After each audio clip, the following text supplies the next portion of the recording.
Hello बच्चों, कैसे हो? बढ़िया। आप बढ़िया तो मैं भी बढ़िया। तो देखो बच्चों, आज हमें क्या पढ़ाई करनी है। आज है बेटे हमारे पास क्लास 11th का यूनिट नंबर 3 का वीडियो नंबर 21। तो बेटे ये तीसरे यूनिट का 21वां वीडियो है।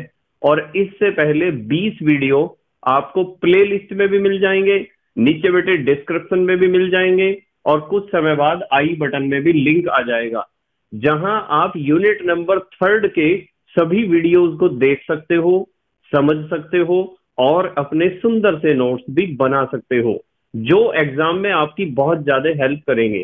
इसी के साथ साथ आपको नीचे डिस्क्रिप्शन में पीडीएफ नोट्स का लिंक भी मिल जाएगा, और आप पीडीएफ नोट्स के लिए टेलीग्राम पर भी सर्च कर सकते हो, के एम डी सहारनपुर।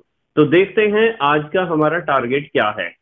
आज बेटे हमें पढ़ना है आयनन विभव के अनुप्रयोग, कि हम आयनन विभव को किन किन बातों को पहचानने में प्रयोग कर सकते हैं, या आयनन विभव की सहायता से हम कौन कौन से भौतिक राशियां ज्ञात कर सकते हैं, या कौन कौन से गुणों को हम ज्ञात कर सकते हैं आयनन विभव की सहायता से। ठीक है, तो इसके बारे में आज हमें स्टडी करना है। बस आपको दो बातें ध्यान रखनी है कि जब भी किसी भी आप यूनिट को पढ़ते हो तो आपको प्ले लिस्ट के अनुसार ही पढ़ना चाहिए। सबसे पहली बात तो यह ध्यान रखनी है कि प्ले लिस्ट के अनुसार यदि आप पढ़ोगे तो आपको पूरा यूनिट बहुत अच्छे तरीके से समझ में आ जाएगा। और दूसरी बात आपको यह ध्यान रखनी है कि जब भी किसी वीडियो को आप देखते हो तो वीडियो का स्पीड जितना फास्ट करके आप देख सकते हो उतना फास्ट करके ही आपको देखना चाहिए, जितना भी हजम कर सकते हो। ठीक है, तो देखते हैं। हमारा टारगेट है आयनन विभव के अनुप्रयोग। अब देखो, आयनन विभव के अनुप्रयोग को सीखने से पहले हमें पता होना चाहिए कि आयनन विभव का क्या मतलब होता है। यदि आपको आयनन विभव का अर्थ ही नहीं पता है तो आयनन विभव के अनुप्रयोग आप कैसे सीख पाओगे? नहीं सीख पाओगे। तो आयनन विभव का अर्थ, हालांकि पिछले वीडियोस में हम आयनन विभव, आयनन ऊर्जा, आयनन एंथैल्पी को पढ़ लिए थे बहुत अच्छे तरीके से पिछले वीडियोस में, पर फिर भी मैं एक बार फास्ट रिवीजन करता हूं। फास्ट रिवीजन एक बार लेकर चलते हैं आयनन विभव का। आयनन विभव का मतलब क्या होता है कि आपके पास कोई विलगित गैसीय परमाणु है जो उदासीन है। मतलब आपके पास कोई उदासीन परमाणु होना चाहिए, वो विलगित होना चाहिए, यानी किसी दूसरे परमाणु के साथ उसने बॉन्ड ना बनाया हुआ हो, और वो गैसीय अवस्था में होना चाहिए। यदि किसी परमाणु में ये तीन खासियत हैं और आप उस परमाणु की बाहरी कक्षा से एक इलेक्ट्रॉन को निकालना चाहते हो, तो एक इलेक्ट्रॉन को निकालने के लिए जितनी ऊर्जा की आपको आवश्यकता होती है उस ऊर्जा को हम कहते हैं, क्या कहते हैं? आयनन विभव। या आप आयनन ऊर्जा भी कह सकते हो, या आयनन एंथैल्पी भी कह सकते हो। तो फिर दोबारा एक बार सुनो। किसी विलगित गैसीय और उदासीन परमाणु की बाहरी कक्षा से एक इलेक्ट्रॉन को निकालने के लिए जितनी ऊर्जा की आवश्यकता होती है उस ऊर्जा को आयनन विभव कहते हैं। तो अब हमारा टारगेट है आयनन विभव को प्रभावित आयनन विभव के अनुप्रयोग। और अनुप्रयोग में सबसे पहले हम अनुप्रयोग सीखेंगे। यहाँ नंबर 1 डालता हूं मैं। सबसे पहले हम क्या कर सकते हैं इसकी सहायता से? धातु व अधातु में, आप भी मेरे साथ साथ लिखा करो, धातु व अधातु में अंतर करना। धातु व अधातु में अंतर करना। तो आप आयनन विभव की सहायता से पहचान सकते हो कि कौन धातु है और कौन अधातु है। कैसे पहचान सकते हो? देखो मैं बताता हूं। आप ऐसे पहचान सकते हो कि जो, मान लो आपको दो तत्व दिए गए हैं और हमें इस बात का पता है कि इनमें से कोई सा एक तत्व धातु है और कोई सा एक तत्व है अधातु। तो आप दोनों के आयनन विभव ज्ञात करो। जिसका आयनन विभव कम होगा वो धातु होगी, और जिसका आयनन विभव होगा अधिक वो होगी अधातु। वो तत्व क्या होगा? अधातु होगा। तो अधिकतर धातुओं के आयनन विभव कम होते हैं और अधातुओं के आयनन विभव होते हैं अधिक। तो यहां हम लिख सकते हैं कि अधिकतर, अधिकतर क्या, बस सारी ही बात करते हैं सारी धातुओं की। अधिकतर, अधिकतर धातुओं के आयनन विभव, अधिकतर धातुओं के आयनन विभव कैसे होते हैं? आयनन विभव कम होते हैं। धातुओं के आयनन विभव कम होते हैं तथा अधातुओं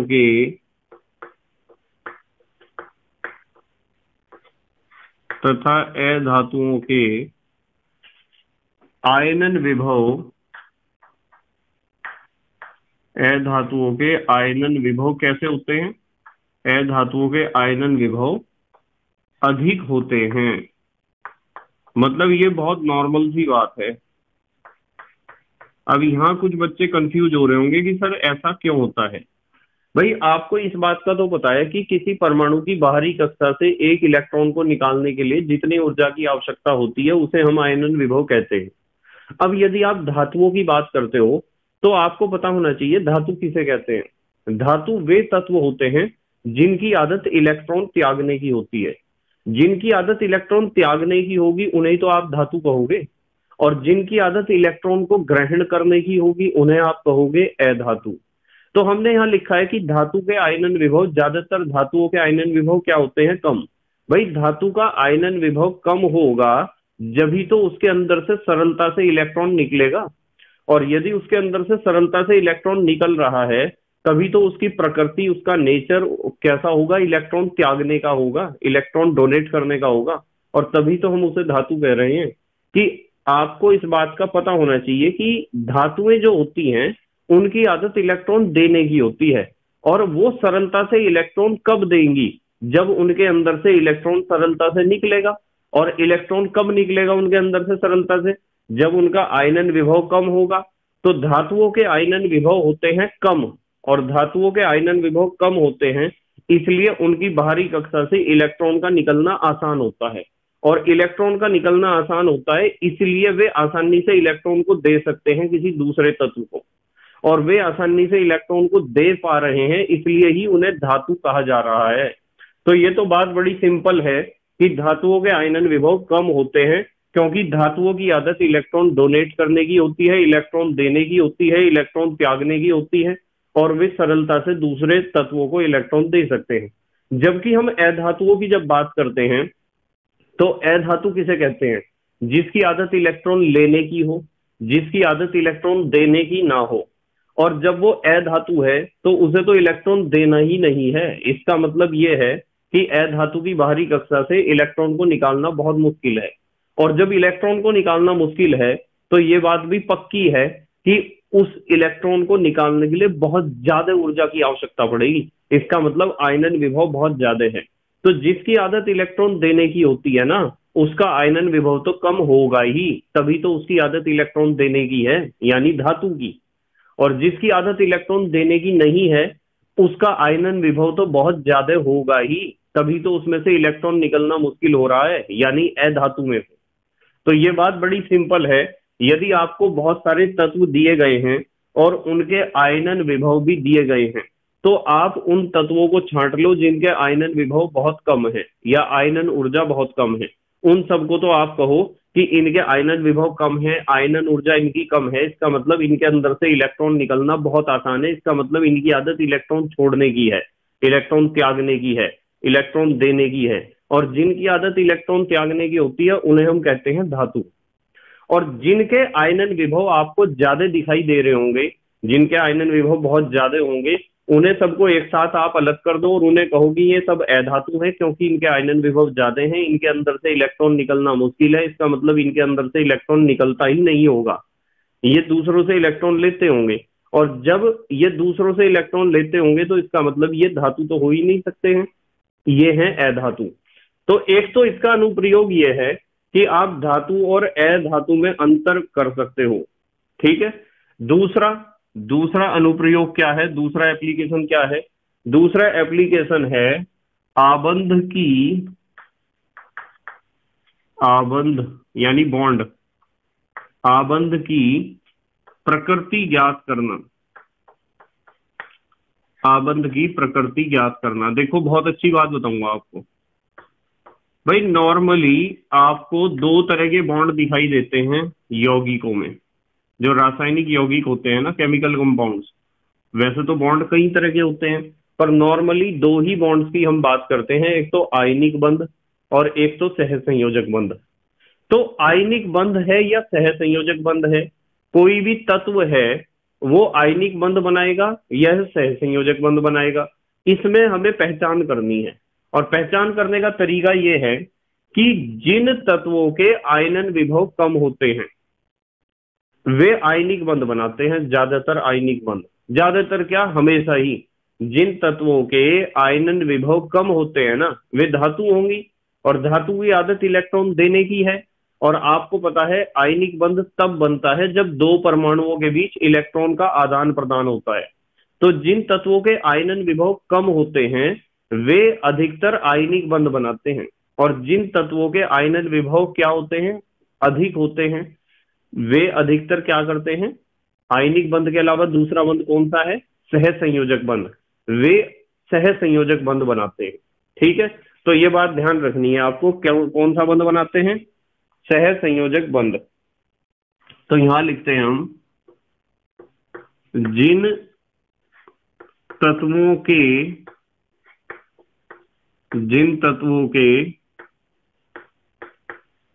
आयनन विभव, जिन तत्वों के आयनन विभव कम होते हैं, आयनन विभव कम होते हैं, वे आयनिक बंध,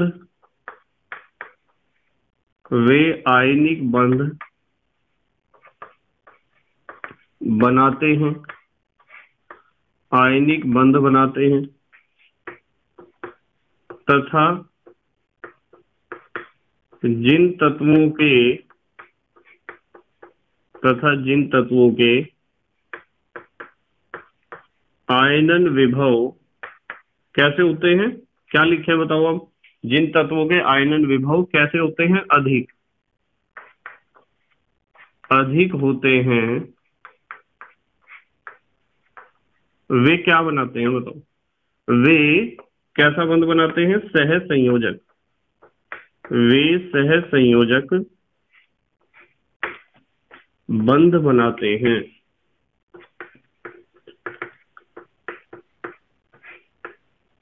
तो ऐसे आप पहचान कर सकते हो कि कौन सा बंध बनाया जाएगा। पर हाँ, एक बात और भी है, मान लो मैं आपको कहूं कि मेरे पास दो तत्व के परमाणु हैं, एक परमाणु है धातु का और एक परमाणु है अधातु का।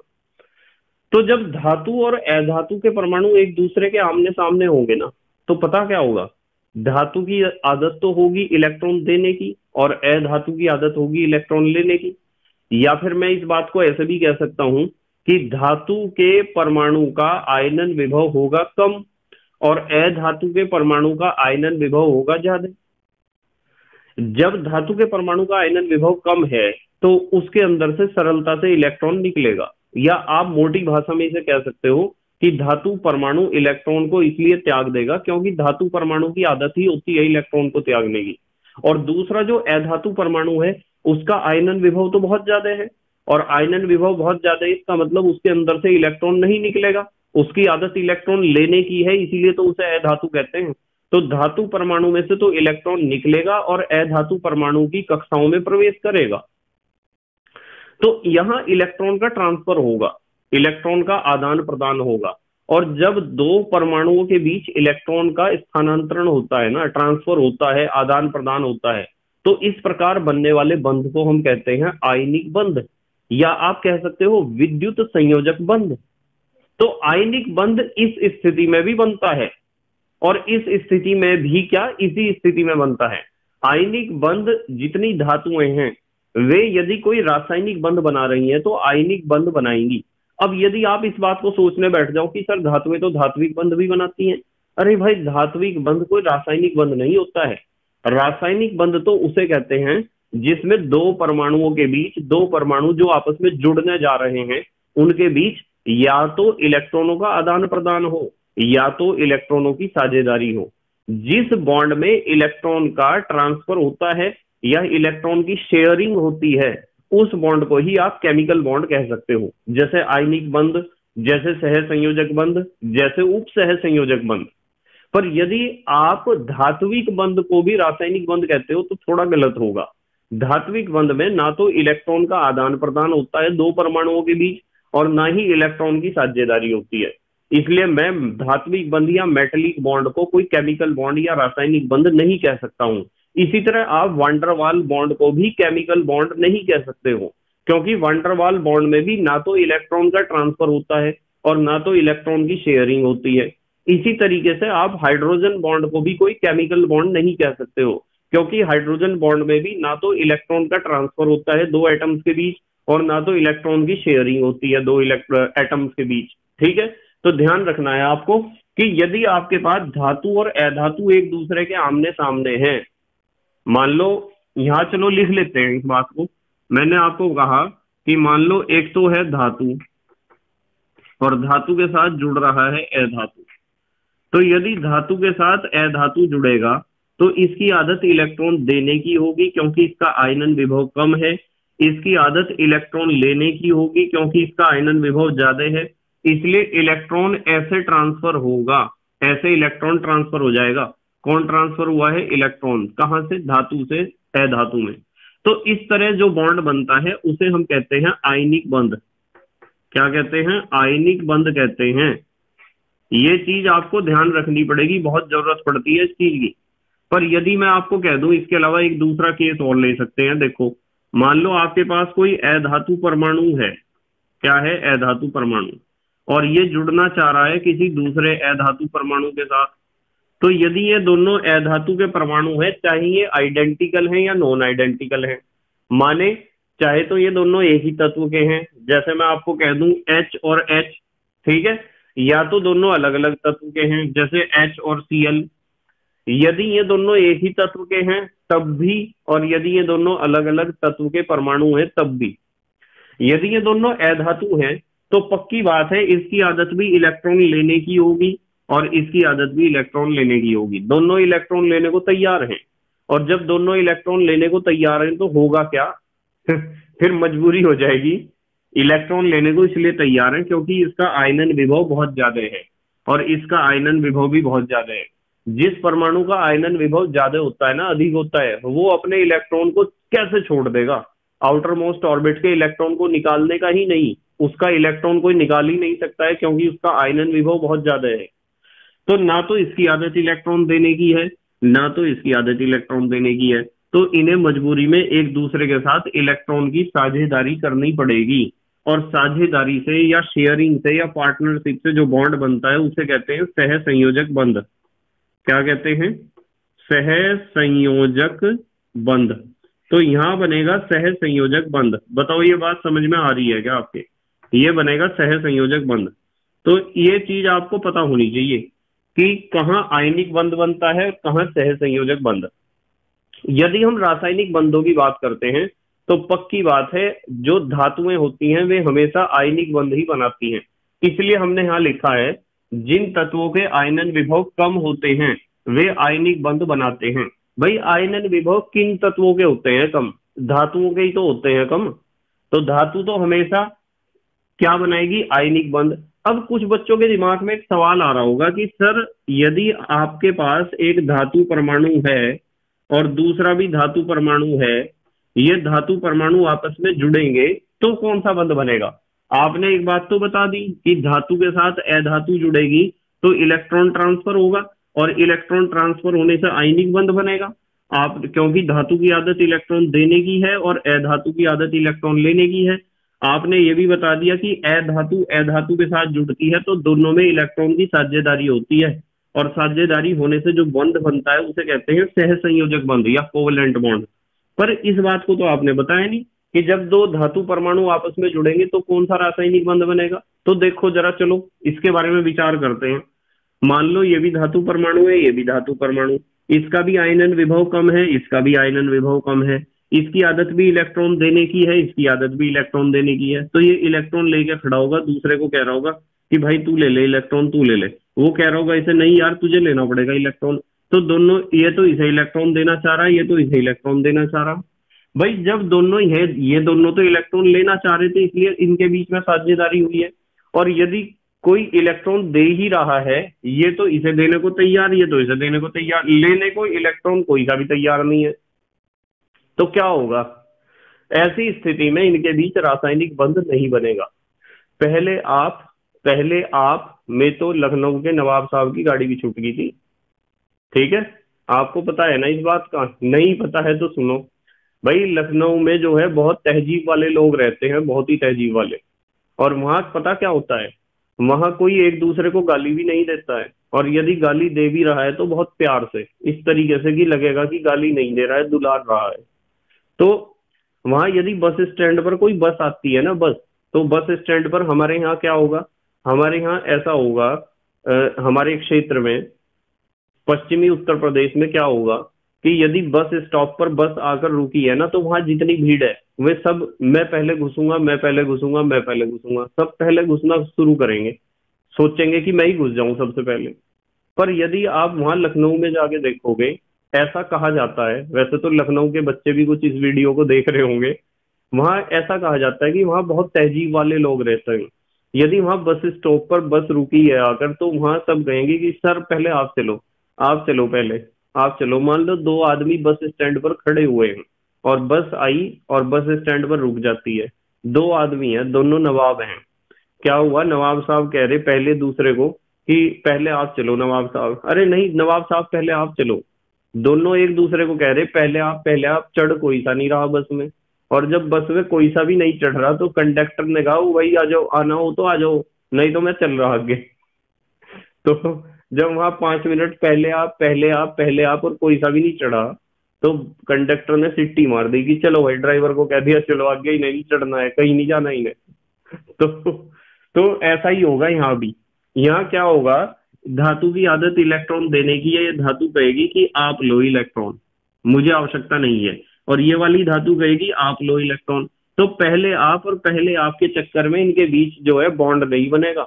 तो धातु और अधातु के बीच इलेक्ट्रॉन के कारण कोई बॉन्ड नहीं बनता है, यानी दो धातु परमाणुओं के बीच रासायनिक बंध कभी नहीं बन सकता है। अब यदि आप कहते हो ना कि सर साझेदारी होकर बंध बन जाएगा, भाई मुझे एक बात बताओ, भाई कोई भी धातु है, जैसे मान लो सोडियम है, सोडियम की बाहरी कक्षा में एक इलेक्ट्रॉन होता है, यहाँ दूसरा सोडियम का परमाणु है, इसकी बाहरी कक्षा में भी एक इलेक्ट्रॉन है, तो आप कहोगे साझेदारी हो जाएगी। एक इलेक्ट्रॉन इसका अपना है, एक इसने इसका ले लिया, दो इलेक्ट्रॉन ही तो हुए बाहरी कक्षा में। और सबको पता है बाहरी कक्षा में दो इलेक्ट्रॉन होने से कोई फायदा नहीं होता, बाहरी कक्षा में होने चाहिए 8 इलेक्ट्रॉन जब बाहरी कक्षा संतृप्त होती है, तो क्या फायदा है? और ऐसे ही सोडियम की हालत है, इसके पास भी कितने इलेक्ट्रॉन होंगे? दो ही तो इलेक्ट्रॉन होंगे। तो बताओ दोनों की बाहरी कक्षा में साझेदारी करने से दो दो इलेक्ट्रॉन हुए, क्या दो इलेक्ट्रॉन करने से कोई फायदा है? नहीं फायदा है। और वैसे भी पहले आप के चक्कर में लगे हुए। यदि आप दूसरे वर्ग की धातु को देखते हो, जैसे मैग्नीशियम, और यहाँ भी ले लिया मैंने मैग्नीशियम, इनके पास दो दो इलेक्ट्रॉन है बाहरी कक्षा में, यदि साझेदारी करी तो दो और दो चार, चार में क्या फायदा, 8 होने चाहिए जब तो फायदा भी था। और इसके पास भी दो और दो चार, क्या फायदा है?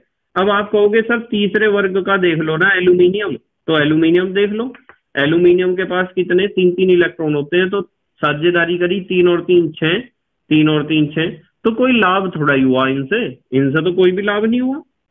और जब इनसे लाभ नहीं हुआ, 6 इलेक्ट्रॉन बाहरी कक्षा में हो जाए, कोई फायदा है क्या? कोई भी नहीं फायदा है।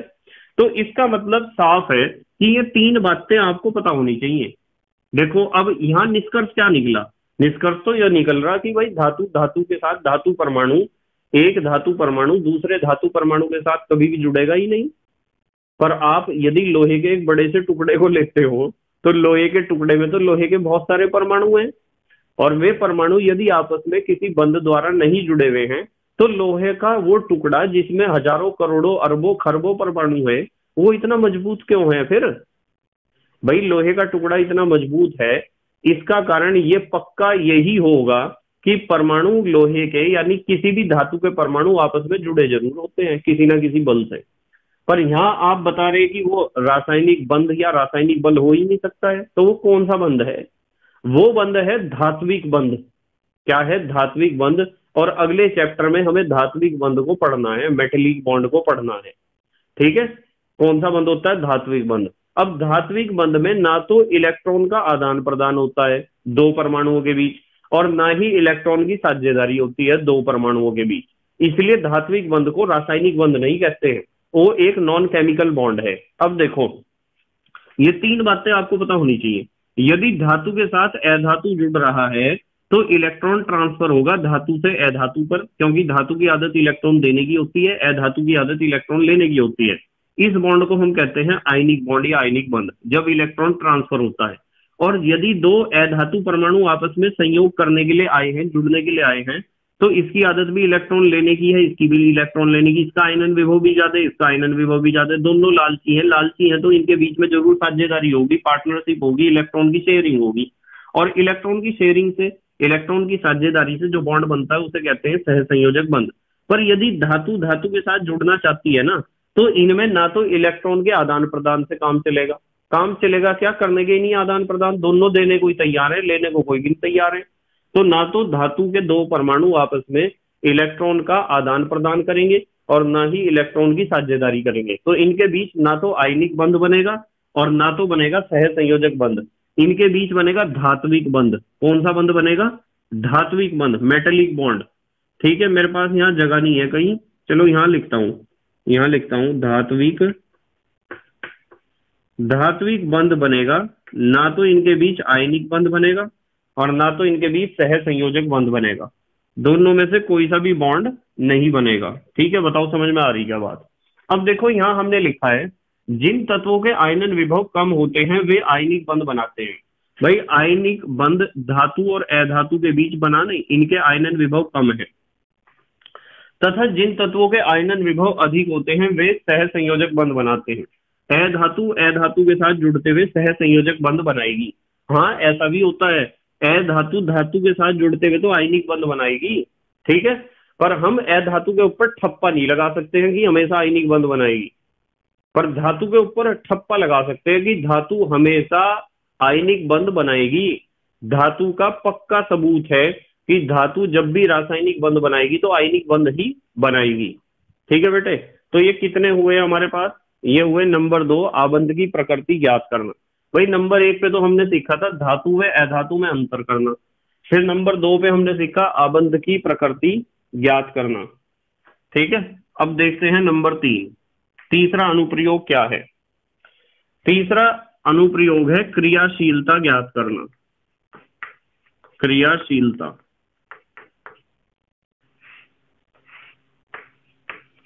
क्रियाशीलता ज्ञात करना। अब देखो, क्रियाशीलता ज्ञात करने की बात करते हैं। मुझे एक बात बताओ, मान लो आपके पास कोई परमाणु है और उस परमाणु का आयनन विभव है कम।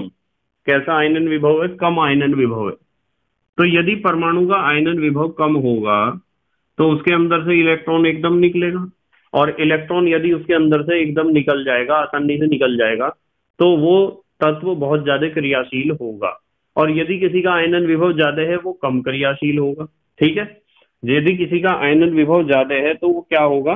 कम क्रियाशील होगा। देखो, इस बात को ऐसे समझेंगे, कम आयनन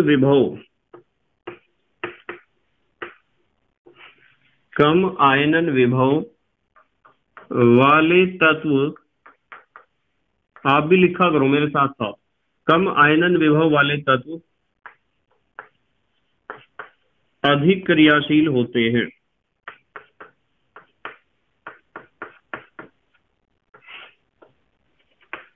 कम आयनन विभव वाले तत्व अधिक क्रियाशील होते हैं। जैसे में आप लिख सकते हो क्षार धातुएं। भाई, क्षार धातुओं में Li, Na, K, Rb, CSFr, ये सब क्षार धातुएं हैं। सोडियम तो आपको पता ही है कितना क्रियाशील है, इनमें सोडियम भी तो है। सोडियम को आप ना तो हवा में रख सकते हो ना तो पानी में रख सकते हो, दोनों जगह ही रिएक्शन कर जाता है। क्यों कर जाता है? क्योंकि सोडियम का आयनन विभव बहुत कम है, उसके अंदर से इलेक्ट्रॉन एकदम निकल जाता है और रिएक्शन कर जाता है वो बहुत तेज। तो जिनका आयनन विभव कम होता है ना, चाहे वो कोई सा भी तत्व है जिसका आयनन विभव बहुत कम होगा, वो बहुत ज्यादा क्रियाशील होगा। ठीक है, जैसे मैं आपको कहूं क्षार धातुएं, क्षार धातुएं बहुत ज्यादा क्रियाशील है। क्षार धातुएं तो पता है आपको, जो प्रथम वर्ग के तत्व होते हैं उन्हें क्षार धातुएं कहते हैं। फर्स्ट ग्रुप के, आवर्त सारणी पढ़ी थी आपने क्लास 10th में, तो आवर्त सारणी में जो फर्स्ट ग्रुप पढ़ा था, फर्स्ट ग्रुप में तत्व थे LiNaKRbCsFr, इन्हें क्षार धातुएं कहते हैं। क्यों कहते हैं क्षार धातुएं, ये भी आपको पढ़ाया था 10th क्लास में, पर जब हम इनऑर्गेनिक केमिस्ट्री स्टार्ट करेंगे तो वहां डिटेल में इस बात को खोल देंगे। कारण वैसे ये होता है कि इनके ऑक्साइड और हाइड्रोक्साइड क्षारीय होते हैं। ये जैसे आप Na की बात करो तो Na का ऑक्साइड सोडियम ऑक्साइड, Na का हाइड्रोक्साइड NaOH सोडियम हाइड्रोक्साइड, तो NaOH तो क्षार होता है। इनके ऑक्साइड कैसे होते हैं, क्षारीय होते हैं। ठीक है, तो इसलिए इन्हें कहते हैं क्षार धातु, इन्हें प्रथम वर्ग के तत्वों को। अब देखो, जिनका आयनन विभव कम है वे तो बहुत ज्यादा क्रियाशील है, और यहां लिखते हैं परंतु। देखो एक बात बताता हूं, परंतु अत्यधिक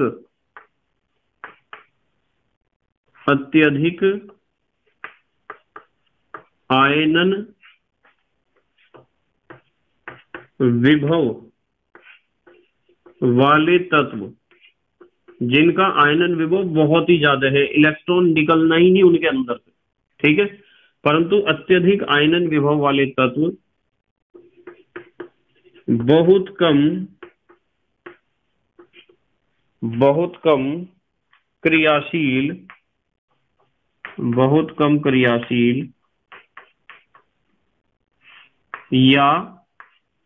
या आप लिख सकते हो अक्रिय। बहुत कम क्रियाशील को क्या कहते हैं, अक्रिय, जो क्रिया ही ना करता, अक्रिय होते हैं, जो क्रिया ही ना करता हो। ठीक है,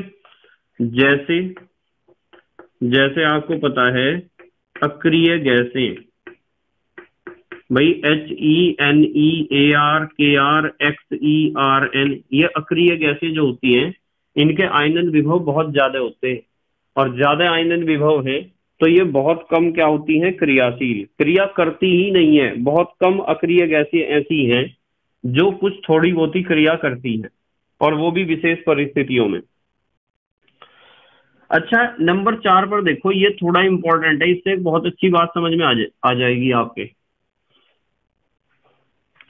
तत्वों के हाइड्रोक्साइड की विलयन में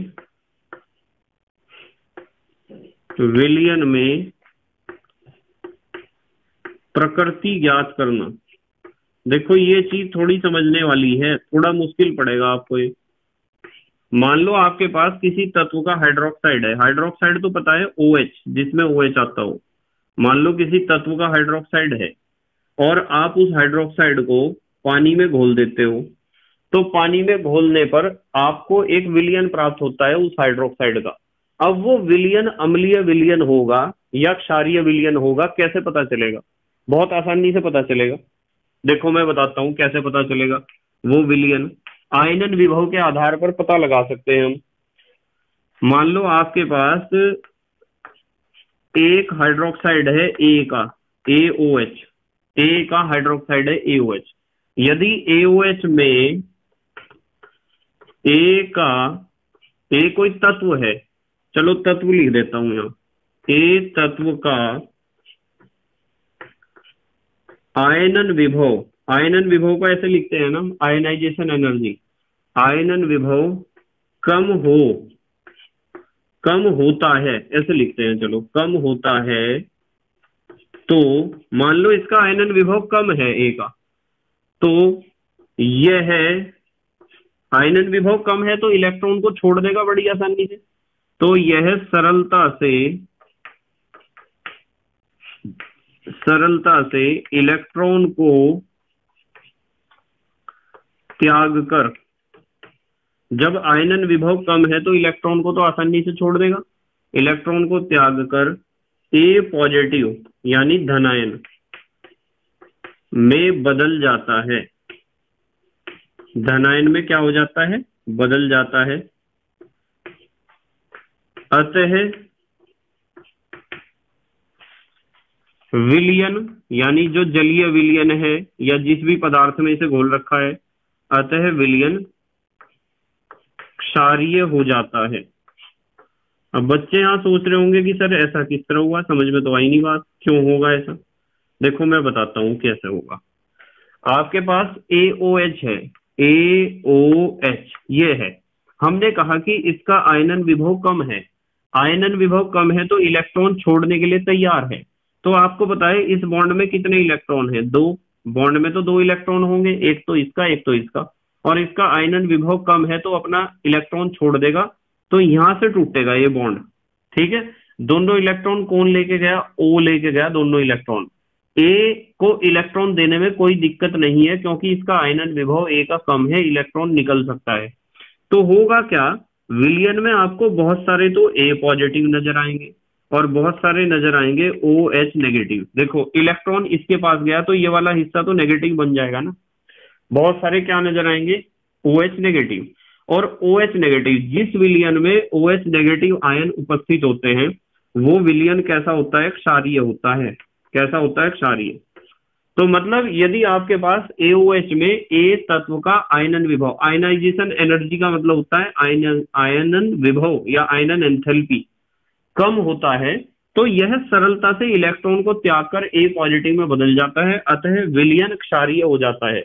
तो यदि किसी तत्व के हाइड्रोक्साइड में उस तत्व का आयनन विभव यदि कम है तो आपको यह बात पक्की पता होनी चाहिए कि यदि उस हाइड्रोक्साइड को पानी में आप घोल दोगे तो आपको क्षारीय विलयन प्राप्त होने वाला है। जल्दी से स्क्रीनशॉट लो, फिर अगली बात करेंगे। यदि A का आयनन विभव ज्यादा हुआ तो ले लिया बेटे स्क्रीनशॉट? ठीक है। अच्छा एक बात और देखो जरा इसी में, यदि AOH में मान लो तत्व A का हाइड्रोक्साइड है AOH, A का आयनन विभव, A का आयनन विभव को आप लिख सकते हो आयनाइजेशन एनर्जी या आयनाइजेशन एंथैल्पी, IE से लिख सकते हो। A का आयनन विभव अधिक है तो यह इलेक्ट्रॉन को,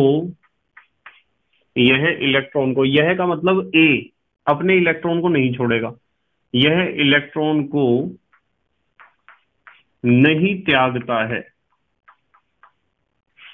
इलेक्ट्रॉन को नहीं त्यागता है, अपितु क्या करेगा बताओ?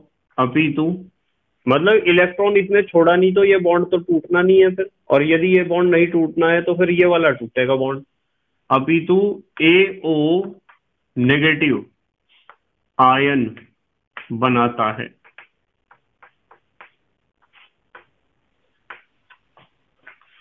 जिसके कारण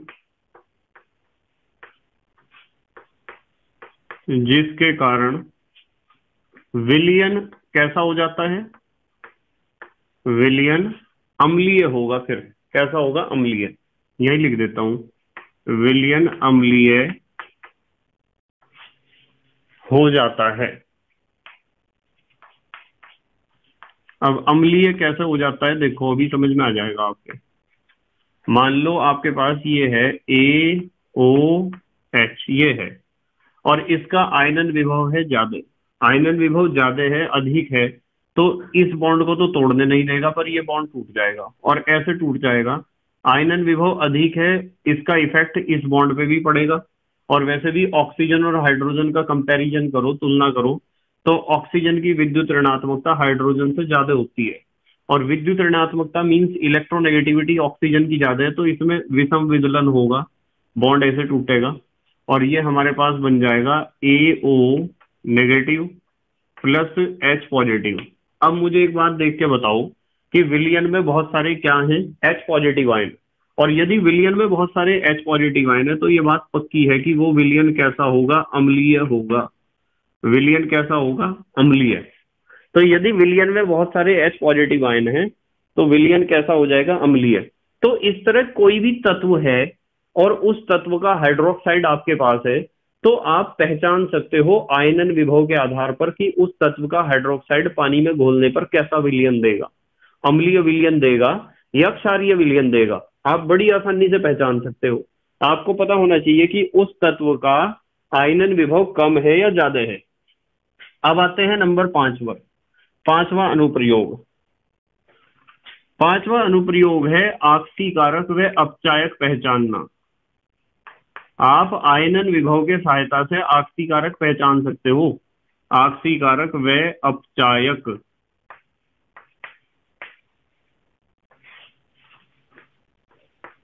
की पहचान करना। आक्सीकारक व अपचायक की पहचान करना। मान लो आपके पास कोई भी दो तत्व आपको दिए गए हैं और उन दोनों का आपस में रिएक्शन होना है, और रिएक्शन होने से जो भी प्रोडक्ट बनेगा उससे हमें कोई मतलब नहीं है। हमें पहचानना है कि जब ये दो तत्व आपस में क्रिया करेंगे तो इनमें से कौन सा आक्सीकारक होगा, कौन सा अपचायक होगा। या किसी भी रिएक्शन में कोई भी तत्व आपके पास है तो आपको उस तत्व का नेचर चेक करना है कि वो तत्व आक्सीकारक है या अपचायक है। तो बहुत आसान तरीका है। आसान तरीका यह है कि आप इस बात का ध्यान रखो कि जिन तत्वों के आयनन विभव कम होते हैं ना, कम, जिनके आयनन विभव क्या होते हैं, कम, वे आसानी से इलेक्ट्रॉन को छोड़ देते हैं। और जो आसानी से इलेक्ट्रॉन को छोड़ देता है ना, तो इलेक्ट्रॉन के छोड़ने का मतलब होता है ऑक्सीकरण होना। उनका खुद का ऑक्सीकरण आसानी से हो जाता है, और जिनका खुद का ऑक्सीकरण आसानी से हो जाता है ना, वे दूसरों के लिए अपचायक होते हैं, एक अच्छे अपचायक। तो जिन तत्वों के आयनन विभव कम होंगे, यानी जो आसानी से इलेक्ट्रॉन को छोड़ देंगे, आसानी से इलेक्ट्रॉन को त्याग देंगे, जिनका खुद का आसानी से ऑक्सीकरण हो जाएगा, वे दूसरों के लिए बहुत अच्छे अपचायक होंगे। इसीलिए सारी दुनिया कहती है कि धातुएं अपचायक होती हैं, क्योंकि धातुओं के आयनन विभव क्या होते हैं, कम। और धातुओं के आयनन विभव कम होते हैं तो धातुएं आसानी से इलेक्ट्रॉन को छोड़ देती हैं। और जब वे आसानी से इलेक्ट्रॉन को छोड़ देती हैं तो किसी भी तत्व में से इलेक्ट्रॉन का बाहर निकलना कहलाता है कि उस तत्व का ऑक्सीकरण हो रहा है। और जिसका खुद का ऑक्सीकरण होता है ना, वो दूसरों के लिए अपचायक का काम करता है। जैसे मान लो दो दोस्त हैं, एक दोस्त का नाम ए है और एक दोस्त का नाम बी है। तो दोस्त ए अपनी जेब में से पैसे निकालता जा रहा है और बी के जेब में डालता जा रहा है। यदि ए अपनी जेब से पैसे निकालकर बी के जेब में डालता है तो ए अपने आप को गरीब करता जा रहा है, पर बी होता जा रहा है अमीर। बताओ ये बात, ये कंसेप्ट समझ में आता है क्या आपके? जिसके पास पैसे घटेंगे वो दूसरों के पास तो पैसे बढ़ा ही रहा है, ठीक है।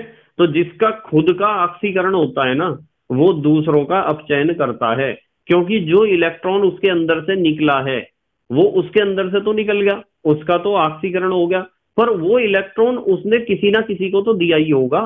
जिसे इलेक्ट्रॉन दिया होगा उसका तो अपचयन हुआ, क्योंकि इलेक्ट्रॉन ग्रहण करना होता है अपचयन होना, और इलेक्ट्रॉन का बाहर निकलना होता है ऑक्सीकरण होना, ठीक है। तो हमें यहां एक बात पता चली है, हमें बात पता चली है कि कम आयनन विभव, कम आयनन विभव, कम आयनन विभव तो समझ रहे ना आप, कम आयनन विभव वाले तत्व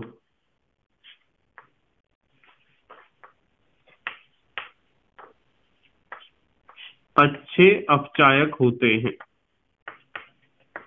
कम आयनन विभव वाले तत्व अच्छे अपचायक होते हैं। अब क्यों होते हैं, सारी कहानी मैंने आपको समझा दी, एक बार दोबारा सुनो। जिनका आयनन विभव कम होगा उनकी आदत इलेक्ट्रॉन त्यागने की होगी, क्योंकि सरलता से उनका इलेक्ट्रॉन निकल जाता है।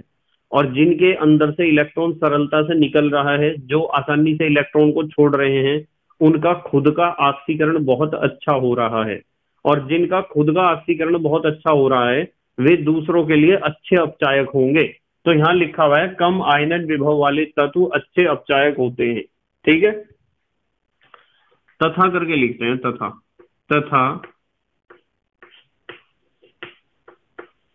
अधिक आयनन विभव, अधिक आयनन विभव वाले तत्व, अधिक आयनन विभव वाले तत्व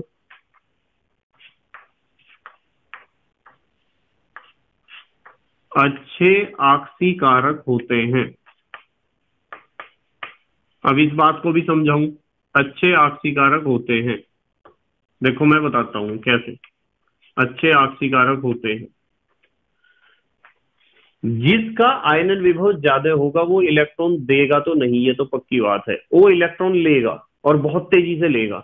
जो इलेक्ट्रॉन को बहुत तेजी से रिसीव करता है, ग्रहण करता है, प्राप्त करता है, उसका खुद का होता है अपचयन। और यदि उसका खुद का अपचयन हो रहा है तो वो दूसरों के लिए ऑक्सीकारक है। किसी ना किसी के अंदर से तो इलेक्ट्रॉन उसने निकालना ही होगा। जिसके अंदर से उसने इलेक्ट्रॉन निकाल लिया उसका तो ऑक्सीकरण कर दिया ना। तो दूसरों के लिए क्या होते हैं? अपचायक। मान लो मैं आपको कहूं कि मेरे पास दो तत्व है, एक तो ए है, एक तो बी है। इसका आयनन विभव है कुछ और इसका भी आयनन विभव। मैंने कहा ये संबंध है, इसका आयनन विभव कम है, इसका ज्यादा है। छोटे की तरफ एक लड्डू, बड़े की तरफ दो लड्डू। ठीक है, इसका आयनन विभव कम है तो इसका आयनन विभव कम है तो पक्की बात है इलेक्ट्रॉन इसमें से इसमें जाएगा। इसका आयनन विभव कम है तो ये इलेक्ट्रॉन आसानी से निकलेगा, इसका ज्यादा है इसमें से नहीं निकलेगा, दूसरों से ले सकता है, दूसरों को दे नहीं सकता है। तो इसमें से इलेक्ट्रॉन निकला है ना, तो इसका तो हुआ है ऑक्सीकरण। इसका क्या हुआ है? ऑक्सीकरण हुआ है इसका, जिसमें से इलेक्ट्रॉन निकला है। और जिसमें गया है उसका हुआ है अपचयन। क्या हुआ है? अपचयन। अब देखो, जिसका ऑक्सीकरण होता है ना वो दूसरों के लिए अपचायक का काम करता है, इसे मैं अपचायक कहूंगा। जिसका आयनन विभव कम है, जिसका खुद का ऑक्सीकरण हुआ है। और जिसका अपचयन हुआ है उसे मैं कहूंगा ऑक्सीकारक। क्या कहूंगा? ऑक्सीकारक। ऑक्सीकारक क्या कहूंगा? ऑक्सीकारक। देखो एक बात बताता हूं आपको, इसमें से इलेक्ट्रॉन निकलना खाली इसकी जिम्मेदारी नहीं थी। इसमें से इलेक्ट्रॉन निकलना इसकी जिम्मेदारी थी, पर साथ साथ में इसकी भी थी कि ये तैयार रहे इससे इलेक्ट्रॉन छीनने के लिए। तो खाली इससे काम करके अकेला यदि कहीं खड़ा होता ए मान लो कहीं अकेला खड़ा हुआ है, तो क्या वो हवा में छोड़ता रहेगा अपने इलेक्ट्रॉन? नहीं, उसे इलेक्ट्रॉन लेने के लिए कोई ना कोई तो चाहिए ही। यदि मेरे पास 10-10 के बहुत सारे नोट हैं और मैंने आज सुबह सोच लिया है कि मुझे किसी मंदिर या मस्जिद के बाहर बैठे हुए भिखारियों को 10-10 के नोट बांटने हैं, और मैं ना तो मंदिर में गया, ना तो मस्जिद में गया, ना तो मुझे दान करना है। जब मुझे दान नहीं करना है तो मैं क्या सोच, वो जो 10-10 के नोट है मैं हवा में उड़ाऊंगा? नहीं, हवा में नहीं मैं उड़ाने का हूं। यदि मैं दान करना चाहता हूं ना, मैं दान देना चाहता हूं, तो दान लेने वाला भी कोई ना कोई होना चाहिए। और यदि दान लेने वाला नहीं है तो मैं किसे दान दे दूंगा? सड़क पे कोई यूं फेंकता फिरूंगा कि उन्हें 10-10 के नोट को? ऐसा तो नहीं करने का ना। तो ये बात बड़ी सिंपल है कि इसका आयनन विभव कम है। कम है तो हवा में उड़ाता फिरेगा कि इलेक्ट्रॉन? हवा में नहीं उड़ाने का, कोई ना कोई चाहिए इसे जिसे इलेक्ट्रॉन दिया जाए। इसका आयनन विभव ज्यादा है तो इसका मतलब ये थोड़ा ही है कि ये कहीं से भी इलेक्ट्रॉन प्राप्त कर लेगा। कहीं से का मतलब हवा से नहीं प्राप्त करेगा। इलेक्ट्रॉन हवा में नहीं घूमते हैं। ठीक है, पता है ना इस बात का? इलेक्ट्रॉन कहाँ होते हैं? परमाणु में। और परमाणु जब आपस में मिलते हैं तो अणु, और अणु जब आपस में मिलते हैं तो पदार्थ बनते हैं, ठोस, द्रव, गैस। तो इसका मतलब यह है कि इलेक्ट्रॉन पक्की बात है, इसे यदि देना है तो कोई ना कोई चाहिए लेने वाला। इसका मतलब इसके अंदर से इलेक्ट्रॉन निकालने में इसने भी हेल्प की है। इसने हेल्प की है जिसका खुद का अपचयन हुआ है। इसलिए मैं कह रहा हूं ये इसके लिए ऑक्सीकारक है। और जिसका खुद का ऑक्सीकरण होता है ना, वो दूसरे के लिए क्या होता है? अपचायक। जब ही तो उसका अपचयन कर दिया, उसे इलेक्ट्रॉन दे दिया, तो दोनों की हेल्प से होता है ये काम। ऐसा नहीं होता है कि एक हाथ से आप ताली बजा दोगे। दोनों हाथ से ताली बजेगी, एक हाथ से नहीं बजेगी। जितना इसका हिस्सेदारी है उतनी इसकी हिस्सेदारी है। ये बात भी आपको ध्यान रखनी है। चाहो तो आप स्क्रीनशॉट ले लो इस चीज का। यहां लिखा हुआ है कम आयनन विभव वाले तत्व अच्छे अपचायक होते हैं तथा अधिक आयनन विभव वाले तत्व अच्छे ऑक्सीकारक होते हैं। पर मैं एक बात बताता हूं आपको, एक बात ध्यान रखना, अक्रिय गैसों को छोड़कर, अक्रिय गैसों को छोड़कर। अब यदि आप अक्रिय गैसों की बात करते हो ना बेटे, देख रहे हैं आप, अक्रिय गैस। अक्रिय गैसों के आयनन विभव अधिक होते हैं, ये लिखा हुआ है ना, अधिक आयनन विभव वाले तत्व अच्छे आक्सीकारक होते हैं। भाई अक्रिय गैसों के आयनन विभव भी बहुत ज्यादा हैं, पर वे अच्छे आक्सीकारक नहीं है।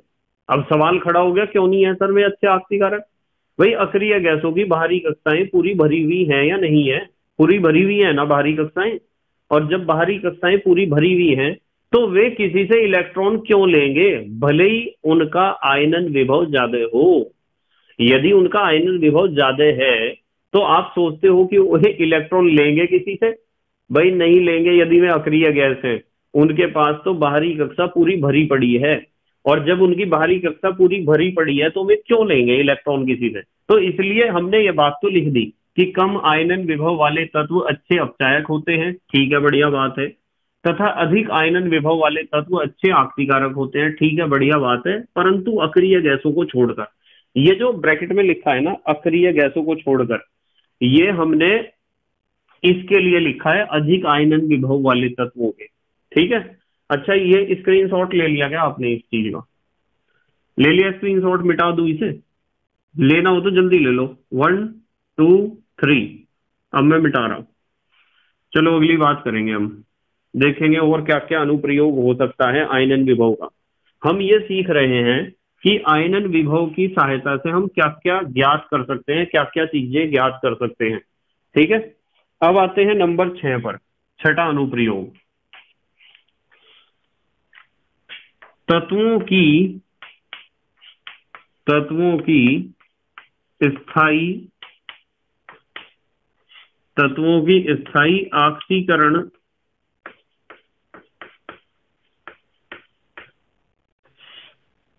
अवस्था, तत्वों की स्थायी ऑक्सीकरण अवस्था ज्ञात करना। मान लो आपके पास कोई तत्व है और आप उस तत्व की ऑक्सीकरण अवस्था देखना चाहते हो कि कौन सी ऑक्सीकरण अवस्था में वो सबसे ज्यादा पाया जाएगा, या वो सामान्यतः कौन सी ऑक्सीकरण अवस्था में मिलता है। तो आयनन विभव की सहायता से आप बड़ी आसानी से ज्ञात कर सकते हो, ठीक है। कैसे ज्ञात कर सकते हो? देखो मैं बताता हूं। नंबर 1, यदि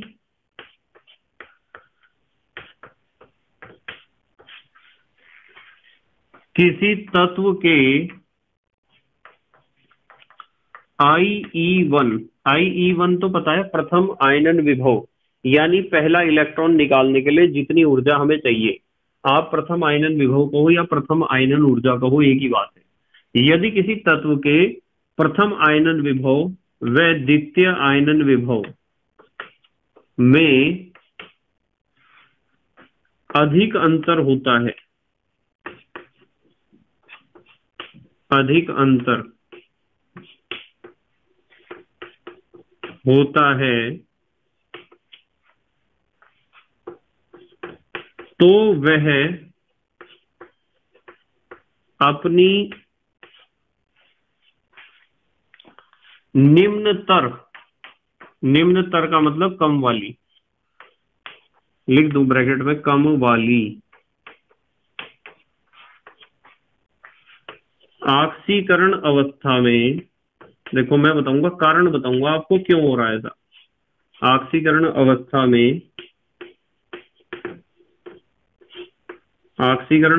में स्थायी होता है, ऑक्सीकरण अवस्था में स्थायी होता है। देखो एग्जाम्पल से समझेंगे इस बात को। जैसे मैं आपको एक एग्जाम्पल लेके बताता हूं सोडियम का। अब सोडियम का एग्जाम्पल देखते हैं हम। यदि आप सोडियम के लिए प्रथम आयनन विभव देखते हो ना, कितना होता है, IE1। सोडियम के लिए IE1 होता है 5.1 इलेक्ट्रॉन वोल्ट, यानी सोडियम के लिए प्रथम आयनन विभव 5.1 इलेक्ट्रॉन वोल्ट है। यानी पहले इलेक्ट्रॉन को निकालने के लिए इतनी ऊर्जा हमें चाहिए, 5.1 इलेक्ट्रॉन वोल्ट। अच्छा, IE2 सोडियम के लिए 47.3 इलेक्ट्रॉन वोल्ट के लगभग होता है। कितना होता है? 47.3 इलेक्ट्रॉन वोल्ट। अब यदि आप निकालना चाहते हो डेल्टा IE, इन दोनों में अंतर, प्रथम आयनन विभव और द्वितीय आयनन विभव में यदि अंतर निकाल लोगे तो इसमें से इसे घटाओगे ना, और इसमें से इसे घटाओगे तो ये आ जाएगा 42.2 इलेक्ट्रॉन वोल्ट। तो ये तो ज्यादा है, मतलब अधिक अंतर का मतलब लगभग 16 इलेक्ट्रॉन वोल्ट से ज्यादा यदि अंतर मिलाना आपको, तो मुश्किल है काम। मुश्किल काम होने का मतलब पहला इलेक्ट्रॉन तो निकल जाएगा पर दूसरा नहीं निकलेगा। तो यहाँ हम आयनन विभव की सहायता से पता लगा सकते हैं। वैसे ज्यादातर बच्चे यहाँ आयनन विभव तक अपनी अप्रोच नहीं पहुंचाएंगे। क्यों नहीं पहुंचाएंगे? क्योंकि उनको पता है कि सोडियम की बाहरी कक्षा में एक इलेक्ट्रॉन है और वो 8 करने के लिए अपना एक इलेक्ट्रॉन त्याग देगा, और जब वो अपना एक इलेक्ट्रॉन त्याग देगा तो अंदर वाली कक्षा जो सेकंड लास्ट कक्षा है उसमें तो उसके इलेक्ट्रॉन पूरे हैं ही, 8 इलेक्ट्रॉन है ही, कोई दिक्कत ही नहीं होगी। तो वो अपना दूसरा इलेक्ट्रॉन क्यों त्यागेगा, क्यों छोड़ेगा दूसरा इलेक्ट्रॉन, जब एक इलेक्ट्रॉन छोड़कर उसकी बल्ले बल्ले हो रही है? बस कारण तो यही है, आयनन विभव, इसीलिए तो इतना अंतर है। सोडियम के लिए जो प्रथम आयनन विभव है वो 5.1 इलेक्ट्रॉन वोल्ट कितना कम है, क्योंकि उसे त्याग कर फायदा है, उसे छोड़ के फायदा है। बाहरी कक्षा में एक इलेक्ट्रॉन है, ये पहला इलेक्ट्रॉन छोड़ने के लिए, पहला इलेक्ट्रॉन बाहर निकालने के लिए इतनी ऊर्जा चाहिए, और दूसरा इलेक्ट्रॉन बाहर निकालने के लिए इतनी ज्यादा ऊर्जा चाहिए। भाई दूसरा इलेक्ट्रॉन क्यों छोड़ेगा सोडियम अपना? क्योंकि एक इलेक्ट्रॉन छोड़ गई, उसकी आउटर मोस्ट ऑर्बिट जो है, जो पेनल्टीमेट ऑर्बिट था, वो आउटर मोस्ट ऑर्बिट बन गया और वो संतृप्त हो गया। तो हमें यहाँ देखना है कि यदि किसी तत्व के प्रथम आयनन विभव व द्वितीय आयनन विभव में अधिक अंतर होता है, अधिक का मतलब ये 16 इलेक्ट्रॉन वोल्ट से ज्यादा नहीं होना चाहिए, तो वह अपनी निम्नतर यानी कम वाली आपसीकरण अवस्था में स्थायी होता है। अब डेल्टा आई ई क्या आया? 42.2 इलेक्ट्रॉन वोल्ट, जो बहुत अधिक है या उच्च है। तो यदि यह अंतर ज्यादा है ना, तो पहली अवस्था क्या होगी? एक इलेक्ट्रॉन त्यागने वाली। तो मैं यहां लिखूंगा, इसलिए Na पॉजिटिव, पहला एक इलेक्ट्रॉन त्याग देगा तो क्या बनेगा? Na positive. Na पॉजिटिव बनता है, ऐसे लिख देते हैं, चलो Na पॉजिटिव बनता है, न कि Na डबल पॉजिटिव। भाई एक इलेक्ट्रॉन त्यागने के लिए कम ऊर्जा चाहिए, 2 इलेक्ट्रॉन दूसरा त्यागने के लिए बहुत ज्यादा ऊर्जा चाहिए, एनर्जी डिफरेंस बहुत ज्यादा आ रहा है। डेल्टा आई ई आयनन विभवों में अंतर 16 इलेक्ट्रॉन वोल्ट से ज्यादा का है, तो वो दूसरे इलेक्ट्रॉन क्यों त्यागेगा? वो तो एक ही इलेक्ट्रॉन त्यागेगा, एक इलेक्ट्रॉन छोड़ेगा, एक ही इलेक्ट्रॉन देगा। तो आप हमेशा Na पॉजिटिव देखते हो, Na2 पॉजिटिव तो कहीं भी नहीं देखा होगा आपने। ठीक है, इसका रीजन ये है आयनन विभव। अब यदि मैं आपको एक बात और सिखाता हूं, चलो अच्छा, मान लो अभी तो हमने बात की है कि आयनन विभव में क्या है, अंतर बहुत ज्यादा है। यदि क्रमिक लिखते हैं, क्रमिक, यदि क्रमिक आयनन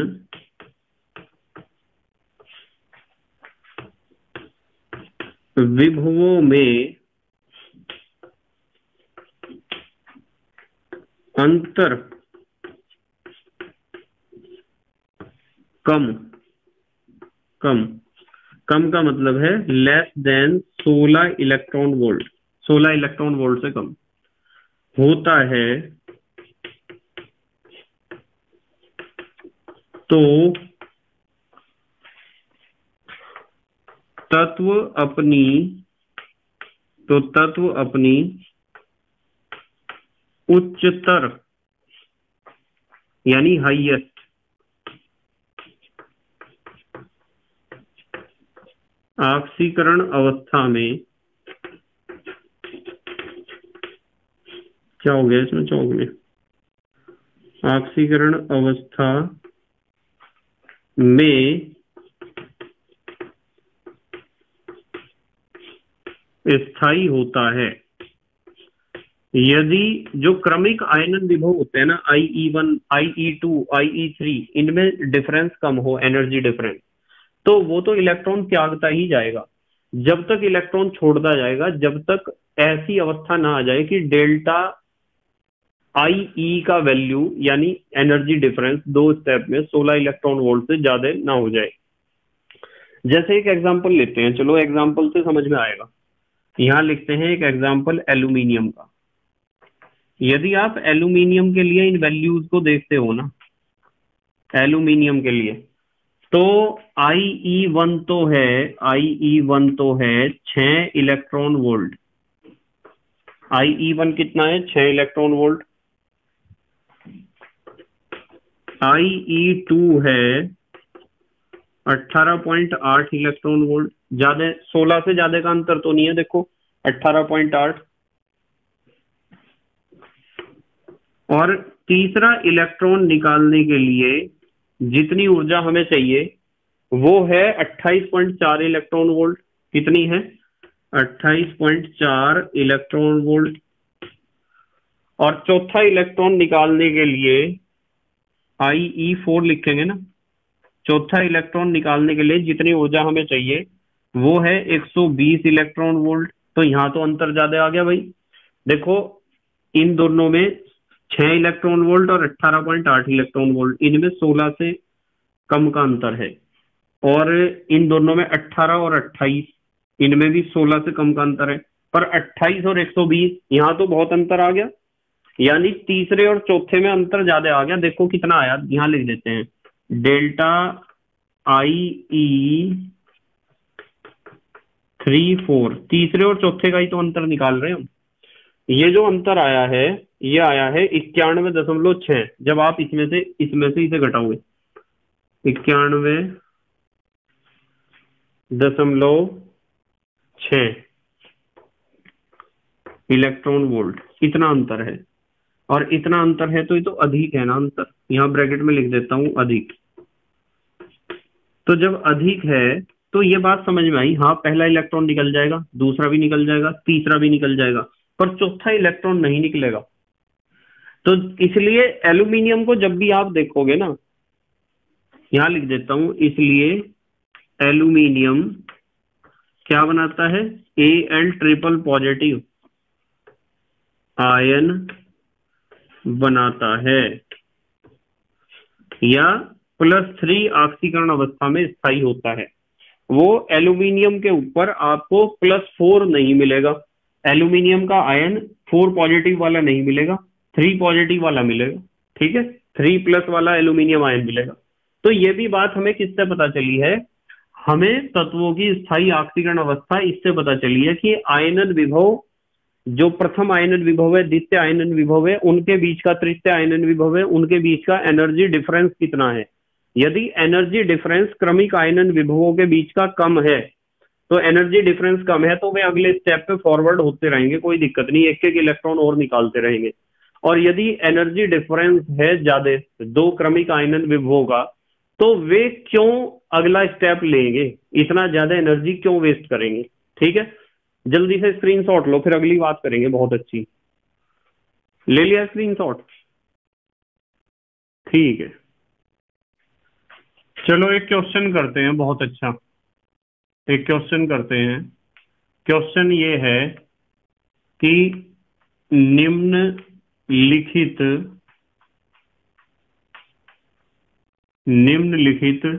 युग्मों में से, युग्म यानी जोड़े दे रखे होंगे, युग्मों में से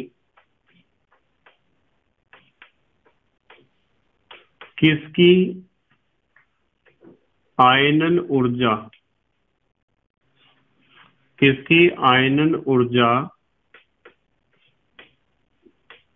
कम होगी, किसकी आयनन ऊर्जा कम होगी तथा क्यों कम होगी ये भी बताना है। किसकी आयनन ऊर्जा कम होगी और क्यों कम होगी। पहला दे रखा है इन्होंने आई तथा आई नेगेटिव, आई तथा आई नेगेटिव। इसमें बताना है कि आयोडीन की आयनन ऊर्जा कम होगी या आयोडीन के ऋण आयन की। अब मुझे आप एक बात बताओ, आयोडीन की बाहरी कक्षा में कितने इलेक्ट्रॉन होते हैं? 7। और आप कह रहे हो कि इसमें से इलेक्ट्रॉन निकालना है। भाई जिसकी बाहरी कक्षा में 7 इलेक्ट्रॉन है उसे तो उल्टा 1 इलेक्ट्रॉन की जरूरत है, वो कहां दे देगा अपना इलेक्ट्रॉन? नहीं दे सकता। और जबकि आई ने जब 1 इलेक्ट्रॉन ग्रहण कर लिया है, आई के बाहरी कक्षा में 7 इलेक्ट्रॉन थे, 1 इलेक्ट्रॉन उसने ग्रहण कर लिया, अब उसके पास हो गए हैं 8 इलेक्ट्रॉन। जब उसके पास 8 इलेक्ट्रॉन हो गए हैं, अब क्या हुआ है? प्रभावी नाभिकीय आवेश घट गया है। प्रभावी नाभिकीय आवेश क्या हुआ है, घट गया है, क्योंकि नाभिक में प्रोटॉन तो उतने ही है, प्रोटॉनों की संख्या में तो कोई बढ़ोतरी नहीं हुई है। तो प्रभावी नाभिकीय आवेश घटा है, तो बाहरी कक्षा में उपस्थित इलेक्ट्रॉनों पर नाभिकीय आकर्षण भी घटा होगा, और नाभिकीय आकर्षण घटा होगा तो बाहरी कक्षा के अंदर से आप एक इलेक्ट्रॉन को कम एनर्जी देकर निकाल सकते हो इसकी तुलना में। तो इन्होंने पूछा है कि आई तथा आई नेगेटिव दोनों में से किसका आयनन विभव कम होगा। भाई आप आयनन विभव कहो या आयनन ऊर्जा कहो, बात तो एक ही है। तो यहाँ उत्तर में हम क्या लिखेंगे बताओ, हम यहाँ उत्तर में लिखेंगे कि आयनन विभव किसका कम होगा। आयनन विभव ऐसे नहीं लिखते, चलो ऐसे लिखते हैं, किसका आयनन विभव कम होगा, आई नेगेटिव का। या किसकी आयनन ऊर्जा कम होगी, आई नेगेटिव की। और कारण इसमें क्या लिख सकते हैं, कारण लिख सकते हैं कम प्रभावी नाभिकीय आवेश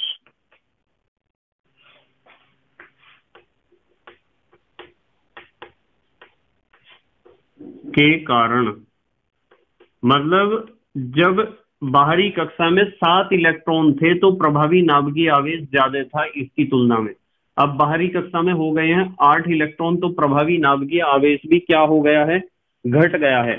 और प्रभावी नाभिकीय आवेश घटा है तो बाहरी कक्षा के इलेक्ट्रॉनों पर नाभिकीय आकर्षण बल घटा है, और नाभिकीय आकर्षण बल घटा है तो इलेक्ट्रॉन्स को निकालने के लिए कम ऊर्जा की आवश्यकता पड़ेगी, यानी आयनन ऊर्जा घट जाएगी। इसकी आयनन ऊर्जा ज्यादा होगी, इसकी होगी कम। एक दिया है इन्होंने Br तथा K, ब्रोमीन और पोटेशियम। अब मुझे एक बात बताओ, ये इसमें तो कोई कंपैरिजन करने का सवाल ही नहीं होता है। पोटेशियम की बाहरी कक्षा में 1 इलेक्ट्रॉन है, कितना इलेक्ट्रॉन है, 1, और इसकी बाहरी कक्षा में 7 इलेक्ट्रॉन है ब्रोमीन के। तो जिसकी बाहरी कक्षा में 1 इलेक्ट्रॉन है उसे निकालना तो बहुत आसान है, वो तो पहले ही तैयार है कि मेरा कोई 1 इलेक्ट्रॉन ले लो। और जिसकी बाहरी कक्षा में 7 इलेक्ट्रॉन है वो कहाँ दे देगा। या फिर आप ऐसे भी कह सकते हो कि यदि आप पोटेशियम और ब्रोमीन की तुलना करते हो, पोटेशियम तो पहले वर्ग का, ब्रोमीन तो 17वें का है, और किसी आवर्त में बाएं से दाएं जाने पर क्या होता है, प्रभावी नाभिकीय आवेश बढ़ता है। तो इसका प्रभावी नाभिकीय आवेश क्या है, इसका प्रभावी नाभिकीय आवेश ज्यादा है और इसका कम है।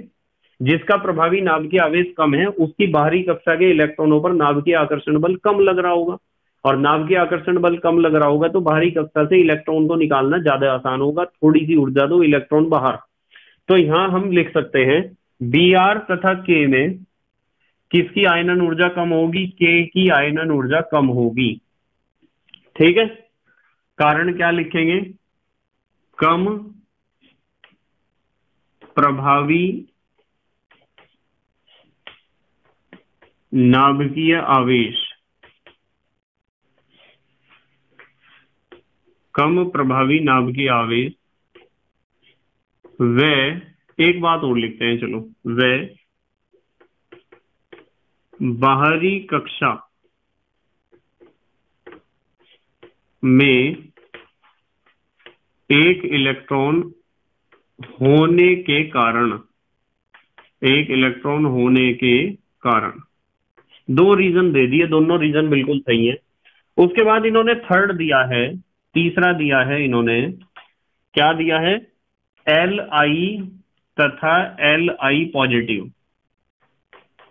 लिथियम बाहरी कक्षा में 1 इलेक्ट्रॉन है, Li पॉजिटिव वो जो 1 इलेक्ट्रॉन था वो निकाल दिया, इसमें बाहरी कक्षा में 1 इलेक्ट्रॉन है, इसकी बाहरी कक्षा में 1 इलेक्ट्रॉन था वो निकल चुका है। तो दोनों में से किस में इलेक्ट्रॉन निकालना आसान होगा, भाई जिसकी बाहरी कक्षा में 1 इलेक्ट्रॉन है ना उसका 1 इलेक्ट्रॉन निकालना आसान होगा, इसलिए लिथियम की आयनन ऊर्जा कम होगी। इन्होंने पूछा था ना किसकी आयनन ऊर्जा कम होगी, तो इन दोनों में लिथियम की आयनन ऊर्जा कम होगी, क्योंकि लिथियम के ऊपर कम प्रभावी नाभिकीय आवेश है और बाहरी कक्षा में 1 इलेक्ट्रॉन है। तो कम प्रभावी नाभिकीय आवेश, प्रभावी नाभिकीय आवेश को ऐसे लिखते हो ना आप, जेड प्रभावी है, कम प्रभावी नाभिकीय आवेश व बाहरी